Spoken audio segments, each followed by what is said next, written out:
Welcome to RK's Stories.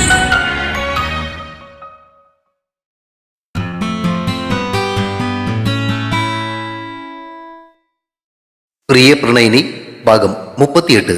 രചനയും അവതരണവും രഘുദാസ് കാട്ടുങ്കൽ. ബംഗ്ലാവിന്റെ പോർച്ചിൽ കിടന്ന കാറിന്റെ കോ ഡ്രൈവർ സീറ്റിലേക്ക് ദേവനും പിന്നിലെ സീറ്റിലേക്ക് ഗൗരിയും കയറിയിരുന്നതോടെ ക്രിസ്റ്റി കാർ സ്റ്റാർട്ട് ചെയ്ത് മുന്നോട്ടെടുത്തു. വരാന്തയിൽ അവരെ തന്നെ നോക്കിക്കൊണ്ട് മാത്യുച്ചാനും റാഹേലമ്മച്ചിയും നിൽക്കുന്നുണ്ടായിരുന്നു. ഗൗരി ഗ്ലാസ്സിലൂടെ അവരെ നോക്കി കൈവീശി കാണിച്ചു. കാർ ബംഗ്ലാവിന്റെ വലിയ മതിൽക്കെട്ടും കിടന്ന് വലത്തേക്ക് തിരിഞ്ഞു. നിമിഷനേരം കൊണ്ട് റാഹേലമ്മച്ചിയും മാത്യുച്ചാനും ബംഗ്ലാവും അവരുടെ കാഴ്ചയിൽ നിന്നും മറഞ്ഞുപോയി. കാറിനുള്ളിൽ ഒരുതരം അസ്വസ്ഥമായ നിശബ്ദത തളം കെട്ടി നിന്നു. ആരുമൊന്നും മിണ്ടുന്നില്ലെന്ന് കണ്ടപ്പോ ആ പിരിമുറുക്കം ഒന്ന് കുറക്കാൻ എന്നോണം ക്രിസ്റ്റി സ്റ്റീരിയോയിൽ ഒരു പാട്ട് വെച്ചു. മെലഡി ഗാനത്തിന്റെ ഈണം കാറിനുള്ളിലേക്ക് ഒഴുകി പറന്നെങ്കിലും ഗൗരിയുടെ ഉള്ളിലെ ആകാംക്ഷ ഒട്ടും കുറഞ്ഞിരുന്നില്ല.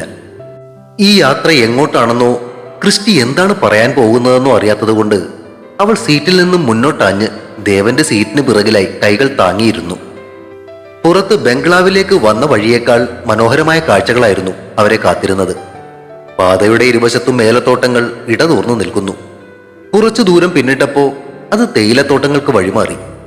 മലമടക്കുകളിൽ പച്ചപ്പുതപ്പ് വിരിച്ചതുപോലെ പരന്നു കിടക്കുന്ന തേയിലച്ചെടികൾ. വീശിയടിച്ച കാറ്റിൽ തേയിലയുടെ നേർത്ത ഗന്ധം കലർന്നിരുന്നു. ദൂരെ കോടമഞ്ഞ് മലമുടികളെ തഴുകി നീങ്ങുന്ന കാഴ്ച ആ യാത്രയ്ക്ക് വല്ലാത്തൊരു ഭംഗി നൽകി. പക്ഷേ ആ മനോഹരമായ കാഴ്ചകളൊന്നും ശ്രദ്ധിക്കാതെ ഗൗരിയും ദേവനും ഇരുന്നപ്പോ കാര്യങ്ങൾ എങ്ങനെ പറഞ്ഞു തുടങ്ങണമെന്നറിയാതെ ഒരു സങ്കോചം ക്രിസ്റ്റിയുടെ മുഖത്തുണ്ടായിരുന്നു. അവൻ അതിനുള്ള സാവകാശം നൽകിക്കൊണ്ട് ദേവൻ ഒന്നും മിണ്ടാതെ പുറത്തേക്ക് നോക്കി.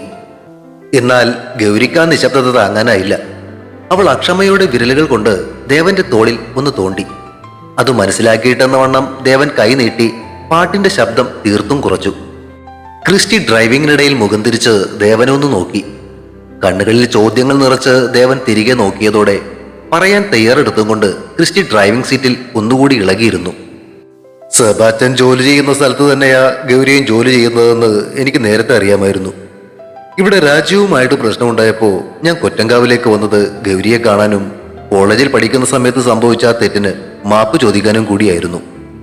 അവൻ സ്റ്റിയറിംഗിൽ പിടിമുറുക്കിയിട്ട് തുടർന്നു. എന്നാൽ അവിടെ എത്തിയപ്പോഴാ വിഷ്ണുവിന്റെ അനിയത്തി വൈശാഖി ഒളിച്ചോടിപ്പോയതും ഗൗരിയുടെ വിവാഹം സജീവനുമായി നടക്കാൻ പോകുന്നതൊക്കെ അറിയുന്നത്. ഇടയ്ക്കൊരു ദിവസം അരുണിനെ കണ്ടപ്പോ അവനാ ആ കാര്യങ്ങളൊക്കെ എന്നോട് പറഞ്ഞത്. ഗൗരിയോട് കൂടുതലൊന്നും സംസാരിക്കാനും എനിക്ക് സാധിച്ചില്ല. അരുണിനെ ക്രിസ്റ്റിക്ക് എങ്ങനെ അറിയാമെന്നൊരു സംശയം ദേവന്റെ കണ്ണുകളിൽ മിന്നി. അനന്തനും എനിക്കും ഒപ്പം അരുണും അതേ കോളേജിൽ തന്നെയാണല്ലോ പഠിച്ചിരുന്നത്. അവന്റെ സംശയം മനസ്സിലാക്കിയിട്ടെന്നോണം ക്രിസ്റ്റി അത് പറഞ്ഞപ്പോ അത് ഓർത്തെടുത്തുകൊണ്ട് ദേവനും തല കുലുക്കി. അവൻ വഴിയാണ് ഞാൻ വിഷ്ണുവിനെയും സജീവനെയും ഒക്കെ പരിചയപ്പെടുന്നതും. പക്ഷേ വിവാഹത്തിന്റെ അന്ന് രാത്രി ഗൗരി സജീവനെ കൊലപ്പെടുത്താൻ ശ്രമിച്ചു എന്നത് എനിക്ക് വിശ്വസിക്കാൻ സാധിക്കാത്ത കാര്യമായിരുന്നു.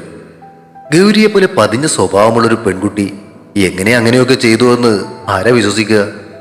അങ്ങനെ ഒരു കാര്യം സംഭവിച്ചിട്ടുണ്ടെങ്കിൽ തന്നെ അതിനു പിന്നിൽ തക്കതായി എന്തെങ്കിലും കാര്യം കാണുമെന്ന് എനിക്ക് തോന്നി. അതെന്തായിരിക്കുമെന്ന് അറിയാനുള്ള ആകാംക്ഷയും എനിക്കുണ്ടായിരുന്നു.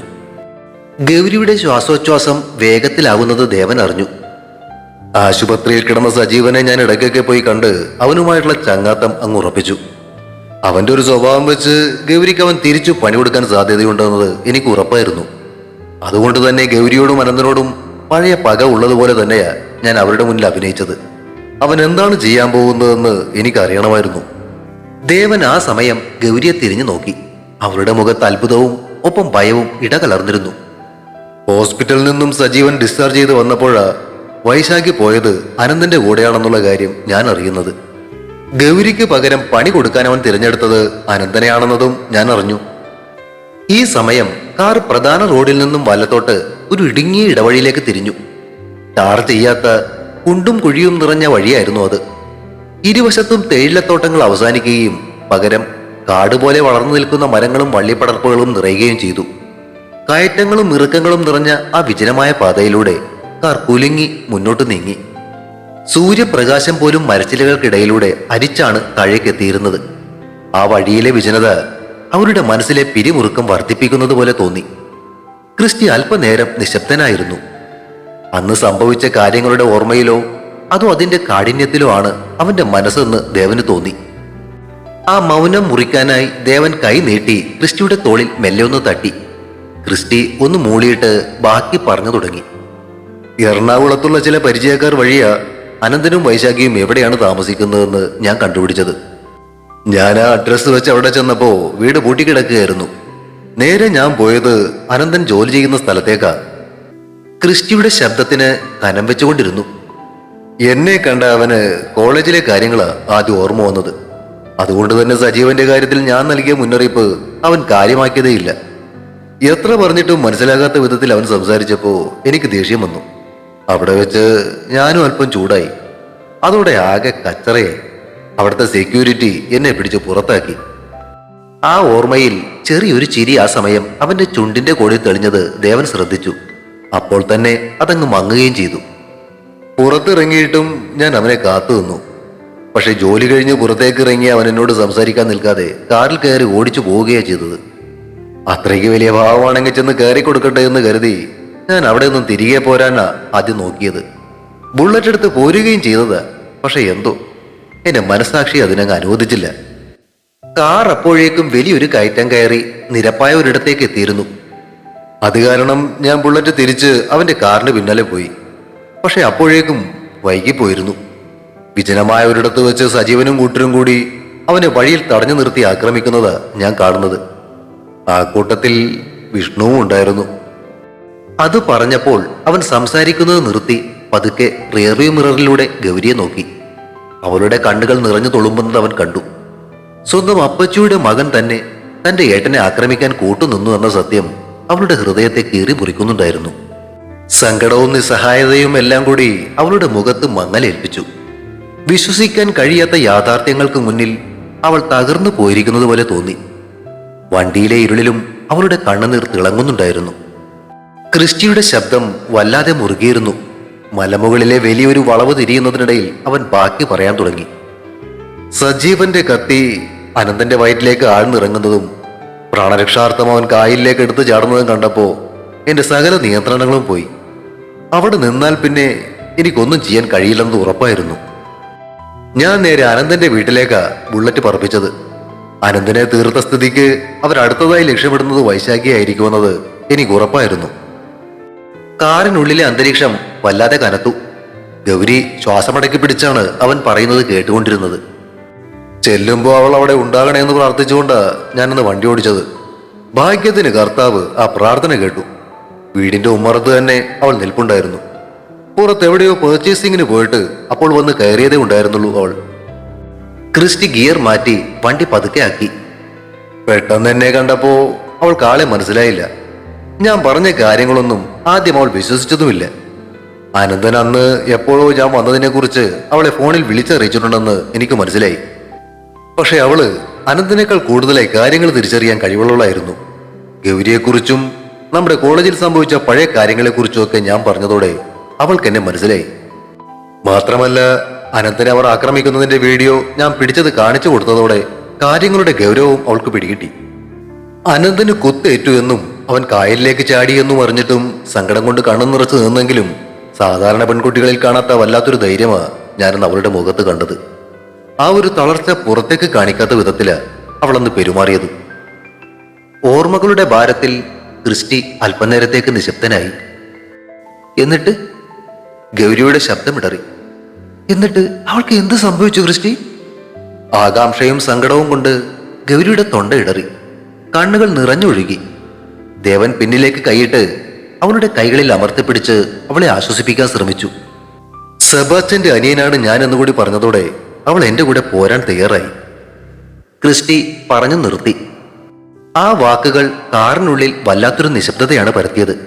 വാചാലമായ ഒരു നിശബ്ദത. 6 വർഷങ്ങൾക്ക് മുൻപ് ഒരു രാത്രി ഇരുട്ടി വെളുത്തപ്പോൾ കാണാതായ വൈശാഖി എവിടെയാണെന്ന ചോദ്യത്തിന് ഒടുവിലിതാ ഉത്തരം ലഭിച്ചിരിക്കുന്നു. അവൾ സുരക്ഷിതയാണെന്ന് അറിഞ്ഞ നിമിഷം ദേവന്റെയും ഗൗരിയുടെയും മുഖത്ത് അത്ഭുതവും ആശ്വാസവും ഒരേപോലെ മിന്നിമറഞ്ഞു. എവിടെയുണ്ട് എന്റെ വൈശു? ആഹ്ലാദം അടക്കാനാവാതെ ഗൗരി ഉറക്കെ വിളിച്ചു ചോദിച്ചു. സങ്കടക്കടലിൽ നിന്നും കര കയറിയ ആശ്വാസമായിരുന്നു ആ ശബ്ദത്തിൽ. അവൾ മുന്നിലേക്ക് കൈ എത്തിച്ച് ക്രിസ്റ്റിയുടെ തോളിൽ പിടിച്ചുലച്ചു. ക്രിസ്റ്റി റിയർവ്യൂ മിററിൽ കൂടി അവളെ നോക്കി മനോഹരമായിട്ടൊന്ന് ചിരിച്ചു. അപ്പോഴേക്കും കാർ വെള്ള പൂശിയ ഒരു മതിൽക്കെട്ടിന് മുന്നിലേക്ക് എത്തിയിരുന്നു. ശാന്തമായ അന്തരീക്ഷത്തിൽ തല ഉയർത്തി നിൽക്കുന്ന ഒരു പള്ളി പോലെ തോന്നിക്കുന്ന പഴക്കമുള്ളൊരു കെട്ടിടം.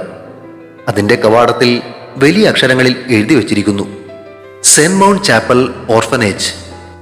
പ്രകൃതിയോട് ഇണങ്ങി നിൽക്കുന്ന സ്ഥലം. വഴിയുടെ ഇരുവശത്തും മനോഹരമായ പൂച്ചെടികളും തണൽ വിരിച്ചു നിൽക്കുന്ന ചെറുമരങ്ങളും. വൈശാഖി ഇവിടെയുണ്ട്. ക്രിസ്റ്റി പറഞ്ഞത് കേട്ട് ഗൗരി കാറിൽ ഇരുന്നു കൊണ്ട് തന്നെ ആകാംക്ഷയോടെ മുന്നിലേക്ക് നോക്കി. ദേവനും വല്ലാത്തൊരു ത്രില്ലിലായിരുന്നു. ഇത്രയും നാൾ മനസ്സിൽ കൊണ്ടു നടന്ന ഭാരം ഇറക്കി വെച്ചതുപോലെ തോന്നി അവനും ഗൗരിക്കും. പള്ളിയുടെ വക ഓർഫനേജ് ആണിത്. ഗൗരി ഇപ്പോൾ ഇവിടെയാ ജോലി ചെയ്യുന്നത്. താമസവും ഇവിടെ തന്നെ. പറഞ്ഞുകൊണ്ട് ക്രിസ്റ്റി വണ്ടി നിർത്തി. അവൻ ഇടതുവശത്തുള്ള ഓടിട്ട നീളൻ വരാന്തയുള്ള ഒരു കെട്ടിടത്തിലേക്ക് കൈ ചൂണ്ടി. അവരത്രയും നാൾ കാണാൻ ആഗ്രഹിച്ച, മരിച്ചുപോയിട്ടുണ്ടാകുമെന്ന് പലരും വിധി എഴുതിയ വൈശാഖി അവൾ ആ കെട്ടിടത്തിന് മുന്നിലെ വരാന്തയിൽ തൂണും ചാരി അവരെയും കാത്ത് പുഞ്ചിരിയോടെ നിൽപ്പുണ്ടായിരുന്നു. കാലം വരുത്തിയ ചെറിയ മാറ്റങ്ങളുണ്ടെങ്കിലും ആ മുഖത്തെ തേജസ്സിന് ഒട്ടും കുറവുണ്ടായിരുന്നില്ല. ഗൗരിക്ക് ശ്വാസം നിലയ്ക്കുന്നത് പോലെ തോന്നി. അവൾ വിറയ്ക്കുന്ന കൈകളോടെ കാറിന്റെ വാതിൽ തുറന്ന് പുറത്തേക്കിറങ്ങി. തുടരും. പ്രിയ പ്രണയിനി അടുത്ത ഭാഗം ഉടൻ പ്രതീക്ഷിക്കുക. സബ്സ്ക്രൈബ് ചെയ്യാത്തവരുണ്ടെങ്കിൽ ദയവായി സബ്സ്ക്രൈബ് ചെയ്ത് സപ്പോർട്ട് ചെയ്യണേ. കഥയ്ക്ക് അഭിപ്രായങ്ങളും ലൈക്കുകളും ഹൈപ്പും ഒക്കെ നൽകുന്നതിനോടൊപ്പം തന്നെ കഥയുടെ ലിങ്ക് കഴിയുന്നവർക്കൊക്കെ ഒന്ന് ഷെയർ ചെയ്ത് കൂടി കൊടുത്തേക്കണേ. താങ്ക്